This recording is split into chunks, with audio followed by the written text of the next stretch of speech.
नमस्कार, स्वागत आप सभी का ग्लोबल अड्डा आप देख रहे हैं और मैं हूं आपके साथ पुनीत मिश्रा। तो चलिए आज हम आपको अमेरिका और ईरान के बीच जो जंग चल रही है उसका ताज़ा अपडेट दे देते हैं कि क्या क्या हुआ है अभी तक और क्या आगे युद्ध किस तरीके से कहां रुख ले रहा है। तो अमेरिका और ईरान जो जंग है इसका ताज़ा अपडेट आज 8 मार्च है और न्यूयॉर्क में इसराइल और ईरान के बीच में जो जंग चल रही है, अमेरिका के बीच में जंग चल रही है, इसके खिलाफ प्रदर्शन शुरू हो गया है और नारे लगाए जा रहे हैं। क्या नारे लगाए जा रहे हैं ये मैं आपको बता देता हूं। Brick by brick, wall by wall, war machine has got to fall. मतलब ये कहा जा रहा है कि वॉर मशीन जो चालू आपने कर दी है ये आपको ले डूबेगी। तेहरान पर बड़े हमले हुए हैं। इस बीच अमेरिका और इसराइल ने मिलकर तेहरान के पास 5 तेल डिपो और ऊर्जा ठिकानों पर एयर स्ट्राइक की है और ये सबसे बड़ा हमला है। इन हमलों से कई जगह आग लग गई और ईरान ने इसे बड़ा खतरनाक हमला भी बताया है। ईरान ने पलटवार भी किया है और मिसाइल और ड्रोन से इजराइल, कुवैत, बहरीन और खाड़ी देशों में अमेरिकी ठिकानों को निशाना भी बनाया गया है। कुवैत में 2 सीमा सुरक्षा कर्मचारियों की मौत की खबर है और कई जगह ड्रोन हमले हुए हैं। अभी तक 9वां दिन है आज और अगर युद्ध शुरू होने के बाद के आंकड़ों की बात की जाए तो 1300 से ज़्यादा लोगों की मौत की खबर है और 1 लाख लोग विस्थापित हो चुके हैं। लेकिन ये विस्थापन केवल ईरान का नहीं है। आपको ये भी बता दें कि इजराइल से भी कुछ तस्वीरें सामने आ रही हैं और वहाँ पर भी इजराइल में भी जो रेलवे स्टेशंस जो हैं वहाँ पर भीड़ देखी जा रही है।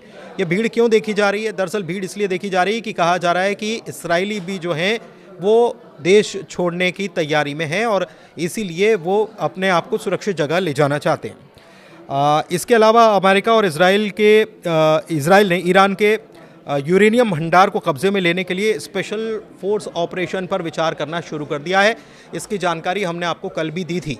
यानी कि स्पेशल फोर्स उतारी जाएगी, ईरान के अंदर उतारी जाएगी और वहाँ पर उनका जो यूरेनियम एनरिचमेंट है उसको कैसे कब्जे में लिया जाए इसके लिए तैयारी शुरू कर दी गई है। ऐसी खबरें कई प्लेटफॉर्म से निकलकर सामने आ रही है। लेकिन ईरान ने इस बीच चेतावनी फिर से दे डाली है। चेतावनी ये दे डाली है कि अगर पड़ोसी देशों से अमेरिका उनके ऊपर अटैक करने का काम करता है तो वहाँ के अमेरिकी ठिकानों पर भी हम हमला करेंगे। हालांकि इसके पहले ईरान के राष्ट्रपति मसूद पेज़ेश्कियान जो हैं उनकी तरफ से ये कहा गया था कि हम पड़ोसी हमारे भाई है और हम उन पर हमला नहीं करना चाहते। लेकिन उन्होंने साथ साथ ये भी कह दिया था कि अगर आपकी धरती से, आपकी ज़मीन से हम पर अटैक होता है तो फिर आपको इसका अंजाम भी भुगतना पड़ेगा और इसका जवाब हम देंगे। इसके अलावा अमेरिका और इजराइल ने ईरान के मिसाइल सैन्य ठिकानों पर बड़े हमले किए हैं। 28 तारीख से युद्ध शुरू हुआ था और ईरान भी जवाबी मिसाइल हमले जो है वो जारी रखे हुए हैं। युद्ध लगातार तेज़ होता जा रहा है। एक बड़ा अपडेट और है और वो बहुत बड़ा अपडेट है। मतलब तेल के ऊपर हम कब्जा करेंगे, अमेरिका के ये मंसूबे तो सामने आ गए थे, लेकिन तेल के साथ अब खेल जो है वो पानी से शुरू हो गया है। मतलब तेल तो बाद में, लेकिन पानी जो है अब उससे ईरान जो है वो दबाव बनाने की कोशिश कर रहा है और अमेरिका को भी सबक सिखाने की कोशिश कर रहा है। कैसे, ये मैं आपको आगे बताने वाला हूँ। खाड़ी देशों और वैश्विक तेल सप्लाई पर इसका असर पड़ रहा है, ये आपको मालूम है। हैरानी की बात यह है कि ईरान के साथ जो कुछ हो रहा है या अमेरिका जिस तरीके से हमले कर रहा है, पूरी दुनिया खामोश होकर देख रही है। पूरी दुनिया जानती है कि क्या चल रहा है और अमेरिका किस तरीके से दादागिरी दिखाने पर आमादा हो चुका है। लेकिन इसके बावजूद भी दुनिया में किसी की तरफ से अभी तक इस प्रकार का बयान नहीं आया कि अमेरिका को ये सब रोकना चाहिए। ईरान ने अमेरिकी सैनिकों को लेकर एक बड़ा दावा इस बीच कर दिया है और कहा है कि अमेरिका ये झूठ बोल रहा है और ये कबूल करने के लिए तैयार नहीं है कि बड़ी संख्या में अमेरिकी सैनिक जो हैं वो ईरान के कब्जे में हैं और जंग के बीच ईरान ने कई अमेरिकी सैनिकों को पकड़ने का काम किया है। ये भी कहा है ईरान ने कि अमेरिका अपने सैनिकों की संख्या पर आने वाले वक्त में बहाने बनाने शुरू कर देगा। लेकिन अमेरिका इस पर सफाई दे रहा है और कह रहा है कि ईरान के सारे दावे, सारी बातें जो हैं वो झूठ है, गलत है। और यूएस नेवी के कैप्टन टिम हॉकिंस कह रहे हैं कि ईरान की सरकार झूठ फैलाने का काम कर रही है, धोखा देने के लिए हर मुमकिन कोशिश करने में लगी हुई है। लेकिन आप देख रहे हैं कि ईरान शुरुआत से, जंग के पहले से अभी तक जो भी चीज़ें निकलकर सामने आ रही हैं वो ये बता रहे हैं कि ईरान अभी तो ऐसा कोई छद्म युद्ध तो नहीं लड़ रहा है। एक बात और है, ट्रंप ने एक बयान दे दिया है, लेकिन ट्रंप के बयान के पहले आपको ईरान के राष्ट्रपति मसूद पेज़ेश्कियान के बयान को समझना चाहिए। उन्होंने कहा है कि हमने कोई सरेंडर नहीं किया है, हाँ पड़ोसी हमारे भाई हैं और उनके ऊपर हम हमला नहीं करेंगे। लेकिन ट्रंप ने इस मामले में क्या कहा था? ट्रंप ने कहा था कि ईरान ने सरेंडर कर दिया है, ईरान सरेंडर कर चुका है, ईरान हार मान चुका है। ट्रंप ये दावा करने लगे थे कल एक छोटे से बयान के आधार पर, लेकिन उस बयान की बाद में सफाई आई और मसूद पेज़ेश्कियान ने साफ बता दिया कि अमेरिका के सामने हम घुटने नहीं टेकेंगे। अमेरिका मुगालते में है और ये मुगालते दूर कर लेना चाहिए, नहीं तो कब्र तक उसे इन्हीं मुगालतों के साथ रहना होगा। ट्रंप को भी इन्हीं मुगालतों के साथ कब्र तक रहना होगा, ये कहा गया। लेकिन ट्रंप क्या कह रहे हैं? ट्रंप कह रहे हैं कि हम ये तय करेंगे कि ईरान का अगला राष्ट्रपति यानी प्रेसिडेंट कौन होगा, और ये भी कह रहे हैं कि हम हर 5 या 10 साल में फिर से ऐसा करने के लिए नहीं लौटना चाहते। मतलब वो ये कह रहे हैं कि अगर ये रिजीम बना रहता है तो हम 5 साल बाद या 10 साल बाद नहीं आना चाहते, क्योंकि ईरान जो है वो मानने के लिए तैयार नहीं होगा। और उनका ये कहना है कि हम ही चुन लेंगे कि ईरान का प्रेसिडेंट कौन होगा। लेकिन क्या ये हो पाएगा? अभी हालात तो ये साफ तौर पर नज़र नहीं आ रहे, क्योंकि ईरान लगातार जवाब दे रहा है। ईरान के ऊपर जाहिर सी बात है कि एक बड़ा हमला, कड़ा हमला किया गया अमेरिका और इसराइल की तरफ से, और उसके तेल ठिकानों को निशाना बनाया गया। लेकिन इसके बावजूद भी ईरान झुकने के लिए तैयार नहीं है, क्योंकि ईरान कह चुका है कि हम अपने आखिरी सैनिक तक इस जंग को जारी रखने वाले हैं। लड़ाई तेल और पानी पर आ गई है। कैसे तेल और पानी पर आ गई है इसको समझ लीजिए, क्योंकि ये बहुत इंपॉर्टेंट पॉइंट है। बहरीन के आंतरिक मंत्रालय के मुताबिक ईरानी हमले में एक बड़े जल लवण हटाने वाले संयंत्र को नुकसान पहुंचा है। अब ये जल लवण हटाने वाला संयंत्र क्या है? बेसिकली मिडिल ईस्ट में आप जानते हैं कि हर तरफ समंदर का खारा पानी है, और समंदर के खारे पानी को पीने के योग्य बनाने के लिए उसे डिस्टिल वाटर बनाना पड़ता है, यानी पीने योग्य पानी बनाना पड़ता है। तो ये कैसे बनाना पड़ता है? इसमें से नमक हटाना पड़ता है, और तब जाकर वहाँ के लोग इस पानी को पी पाते हैं।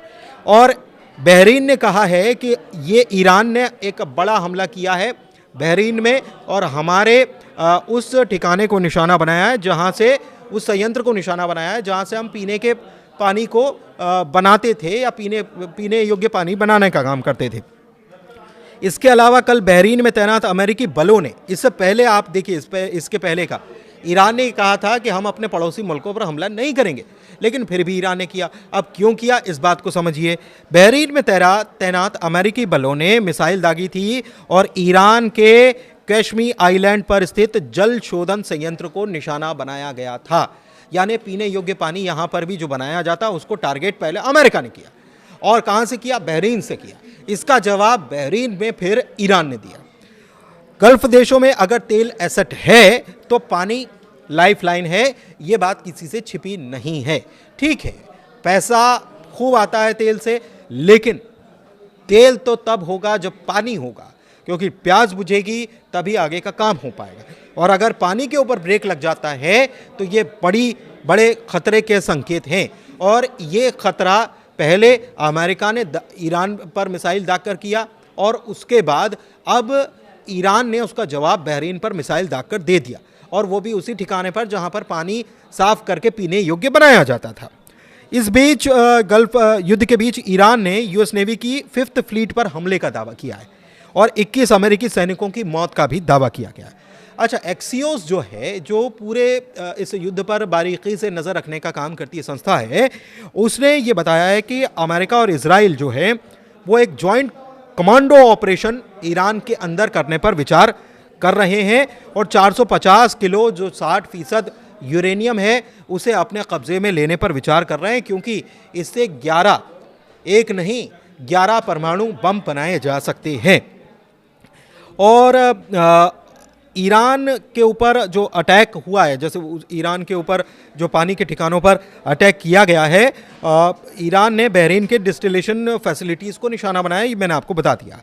अमेरिकी राष्ट्रपति डोनाल्ड ट्रंप कह रहे हैं कि वो ईरान से बातचीत अब नहीं करेंगे, और युद्ध तब तक खत्म नहीं होगा जब तक कि उनकी सेना और नेतृत्व खत्म नहीं हो जाता, यानी कि पूरी तरीके से सफाई पर ट्रंप आमादा हो चुके हैं।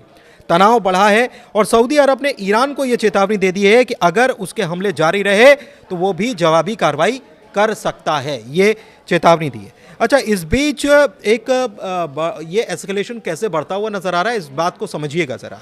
इस बीच सऊदी ने जो कहा है, उसी के साथ आपको याद होगा कि पाकिस्तान और सऊदी के बीच एक डिफेंस पैक्ट हुआ था। इसमें कहा गया था कि आपकी धरती पर हमला होगा तो हम आपकी सुरक्षा करेंगे, हमारी धरती पर हमला होगा तो आप हमारी सुरक्षा करेंगे। इस बीच पाकिस्तान के आर्मी चीफ जो हैं आसिम मुनीर, उनकी तरफ से एक बयान निकलकर सामने आया है और उन्होंने कहा है कि अगर एक बार फिर से ईरान की तरफ से सऊदी के ऊपर मिसाइल लॉन्च होती है या हमला लॉन्च किया जाता है तो पाकिस्तान भी ईरान को टारगेट करना शुरू कर देगा। तो ये इस्लामाबाद से ये बड़ी खबर निकलकर सामने आ रही है।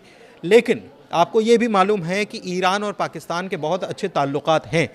क्या सऊदी से अच्छे ताल्लुकात हैं? क्या अगर सऊदी की ज़मीन से कोई हमला अमेरिका करता है ईरान के ऊपर और ईरान उसका जवाब देता है तो क्या पाकिस्तान इस युद्ध में कूदने की कोशिश करेगा या कूद जाएगा? एक बड़ा सवाल ये भी है। आईडीएफ ने तेहरान फ्यूल फैसिलिटी के ऊपर हमला करने का जो है वो कंफर्म कर दिया है कि हमने हमला किया है। और ऑफिशियल स्टेटमेंट आईडीएफ की तरफ से आया है जिसमें बताया गया कि हमने कई सारे फ्यूल स्टोरेज फैसिलिटी को तेहरान में बीती रात निशाना बनाने का काम किया है। और ये आईडीएफ की तरफ से ये भी दावा किया गया कि ये जो तेल फैसिलिटी जिनको निशाना बनाया गया वो किस लिए थी, वो किस काम आती थी। तो ये भी आईडीएफ ने बताया है और बताया है कि ईरान में जो मिलिट्री है उसको यहीं से तेल की सप्लाई होती थी।